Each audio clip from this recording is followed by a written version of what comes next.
बिस्मिल्लाहिर्रहमानिर्रहीम। अस्सलाम वालेकुम।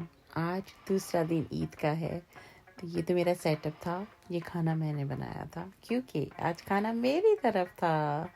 पहले तो ये खूबसूरत सा सनसेट देखें, इतना प्यारा व्यू था। ये हम लोग वापस अपने होटल रूम जा रहे हैं ताकि हम अपना सामान वगैरह उठाएं, अब घर चलें। बहुत रह लिया ग्लासगो में, अब वापस घर चले हैं ना।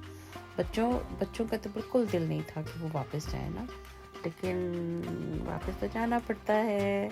लेकिन उससे पहले हम ग्लासगो में अपनी एक फैमिली से मिलने के लिए गए। तो जब आप किसी की तरफ जाते हैं तो फ्लावर्स तो बनते हैं ना देना। तो जब हम उनकी तरफ गए, हम बहुत खाना खा के, ईद का दिन मुझे लगता है सिर्फ नाम ही खाने का है। तो इतना कुछ खा के हम अपने घर से जा रहे थे और वहाँ गए तो उन्होंने हमारे लिए इतना कुछ टेबल पे सजा दिया। और अगेन इतना मज़े का खाना कि आपको पता ही नहीं चलता है मैं क्या टेस्ट करूं क्या नहीं करूं। तो बस वो थोड़ा थोड़ा डालते डालते भी जो है ना वो बस। तो ये जो ईद होती है ना, मुझे लगता है कि इसमें बेचारा पेट कह रहा होता है कि बस कर दो, अस्तगफिरुल्लाह, कितना खाओगी और। तो वहाँ से जब आए तो वापस फिर अपने होटल रूम में कुछ चीज़ें उठाई, कुछ रखी और वापसी की तैयारी की। तो मैंने कहा चले मैं आपको छोटी सी एक लुक भी दे दूँ अपने होटल रूम की जहाँ हमने स्टे किया था। तो ये एक अच्छा होटल था, जैसा होना चाहिए था वैसा ही था। कुछ ख़ास तो नहीं था, बस ये था कि अच्छी हमारी रात गुजर गई। हमारी जो ग्लासगो में फैमिली है वो माशाल्लाह बहुत बड़ी फैमिली है। और होटल में रहना वो एक हमारी अपनी एक रीज़न थी जिसकी वजह से हमें वहाँ रुकना पड़ता है। लेकिन अल्हम्दुलिल्लाह हमारी फैमिली बहुत ज़्यादा है ग्लासगो के अंदर, तो इस वजह से वो कभी प्रॉब्लम नहीं होती है कि हम वहाँ स्टे नहीं करें। प्रॉब्लम हमारी खुद की है कि हमें खुद जो है वो होटल में रहना पड़ता है किसी रीज़न की वजह से। तो बच्चे खैर इंजॉय करते हैं, हर चीज़ को इंजॉय करते हैं अल्हम्दुलिल्लाह। फंसी नहीं बनते हैं, ये नहीं कहते हैं कि हमें ये नहीं करना वो नहीं करना। बस इस बात पे ज़रा अकड़ जाते हैं, रुक जाते हैं कि हमें थोड़े दिन और रुकना है यहाँ पर, जो हमारे लिए मुश्किल हो जाता है। तो वापसी पे जाना हो तो गाड़ी बेचारी को तो पेट्रोल चाहिए ना। वो कहती है मुझे चलाने से पहले ज़रा अच्छी तरह से भर लो, मुझे भी खिला दो और उसके बाद शुरू हो जाओ। इतनी खूबसूरत व्यू थे, इतनी खूबसूरत सीनरी थी, वेदर इतना प्यारा था। बारिश इतनी ज़ोर की तो नहीं हुई थी, जैसे कि फोरकास्ट तो आ रहा था कि येलो वार्निंग है, बहुत हैवी रेन्स होने वाली हैं। ऐसा कुछ हुआ तो नहीं था, लाइट रेन थी। लेकिन वेदर मुझे बहुत अच्छा लगा। इस किस्म का वेदर ना, यूजुअली जब ईद होती है ना हमारे यहाँ पर हमेशा टू मच बारिश हो रही होती है, और हम जब ईद नमाज़ पढ़ के निकल रहे होते हैं तो हम बारिश में भीगे हुए होते हैं। पर अल्हम्दुलिल्लाह इस नमाज में ऐसा नहीं था, बहुत हल्की सी जो थी वो बारिश हो रही थी। तो इट वाज ब्यूटीफुल वेदर, वो आप भी इंजॉय कर सकते हैं। तो इसी वेदर में जो है वो हमने सफ़र शुरू किया और देखिए अंधेरा भी हो गया।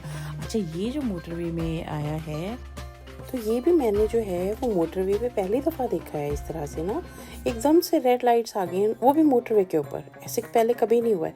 और उसके बाद जो है उन्होंने फिर उसको रिमूव किया रेड लाइट्स को, और हमारे सामने जो थी वो गाड़ी आके लगी और वो गाड़ी ने हमें जो है वो एस्कॉर्ट किया कि पता नहीं 1 माइल के करीब होगा, कि हमने उसको ही फॉलो किया।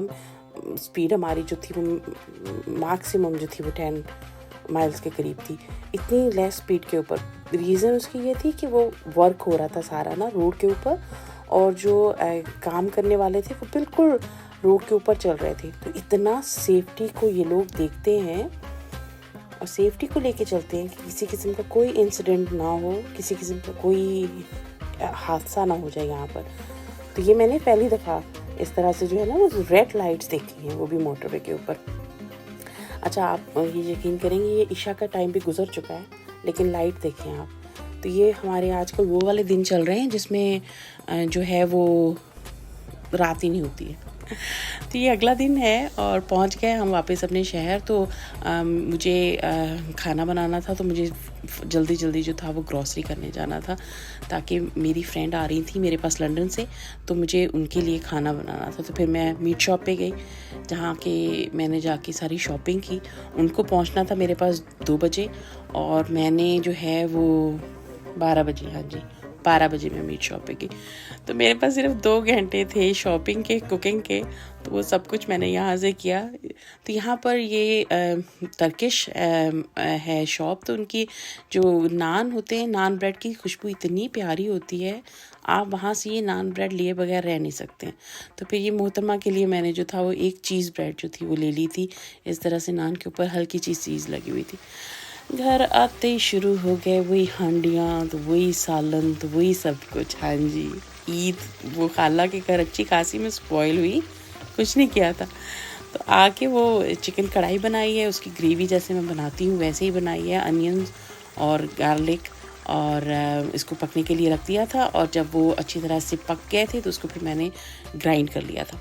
और उसके बाद इसमें मसाले 1 teaspoon red chilli powder, salt to taste, half teaspoon turmeric powder, हल्दी, और हाफ़ टी स्पून जो था वो ब्लैक पेपर डाली थी। दूसरी तरफ मैं पास्ता के लिए चिकन बना रही थी, उसी तरह से चिकन के पीसेस कट करके डाले और इसके अंदर गार्लिक पाउडर डाल के इसको आधा कप ऑयल के अंदर भून लिया। और इसके अंदर हाफ़ टी स्पून मैंने रेड चिली पाउडर की डाली थी, और सॉल्ट टू टेस्ट था। क्योंकि पास्ता पे मैं वो जो स्पाइसेस हैं ज़्यादा नहीं रखती हूँ, क्योंकि वो बच्चों ने खाने होते हैं। तो ये चिकन पुलाव तो आपने इतनी दफ़ा मेरी उसमें देखा हुआ है यूट्यूब में वीडियोस में, तो आप वहाँ से इसको फॉलो अप कर सकते हैं। तो पास्ता के अंदर पास्ता सॉस ऐड करके तो मैंने लिड ऑन कर दिया था ताकि चिकन थोड़ी सी जो है उसमें गल जाए। यहाँ चिकन जो है ये मेरी चावलों के लिए भुन रही है। पास्ता का जो है उसको मैंने पास्ता शेल्स लेके उनको मैंने बॉईल किया, और दूसरी तरफ चिकन जब भुन गई तो मैंने पानी ऐड कर दिया चावलों के लिए। बस मुझे इतनी जल्दी थी कि सब कुछ जो है मुझे 2 घंटे के अंदर अंदर जो है वो रेडी करना है। तो मेरे पूरा जो कुकर था वो फुल था, हर कुकर पे कुछ ना कुछ पक रहा था। तो ये मेरे चावल जनाब मैंने दम लगा दिया, क्योंकि मुझे पता था कि उनके आने में बस अब 15-20 मिनट ही रह गए। पास्ता भी दूसरी तरफ मेरा रेडी हो गया था, और ये मैं सॉल्ट चेक कर रही हूँ। हाँ जी, मैं चावल डालने के बाद भी सॉल्ट चेक करती हूँ, क्योंकि अगर चावलों में नमक कम होना तो फिर वो चावल खाने का भी मज़ा नहीं आता है, और ज़्यादा हो जाए तो फिर वैसे नहीं खाए जाएंगे। तो जनाब सब कुछ रेडी हो गया है। चना पापड़ी, दही भल्ले, सैलड्स और योगर्ट, और चिकन राइस, पास्ता, चिकन कढ़ाई, आलू गोश्त और कीमा आलू, जिसकी रेसिपी मैंने आपको नहीं दी। तो बस आप देख लें, महसूस हो लें, खुश हो लें। तो इसमें ज़्यादा स्टार्टर्स नहीं मैं बना सकी, मेरे पास टाइम इतना नहीं था। और क्योंकि टाइम इतना नहीं था तो मैंने केक जो डिज़र्ट्स थे ये भी रेडीमेड थे। ये जो चॉकलेट के आपको बाइट्स नज़र आ रहे हैं ये मेरी सिस्टर इन लॉ ने बनाए थे, तो वो भी रख दिए। I hope you like my this video, so please share, subscribe and like, and I will see you in the next video. अल्लाह हाफिज़।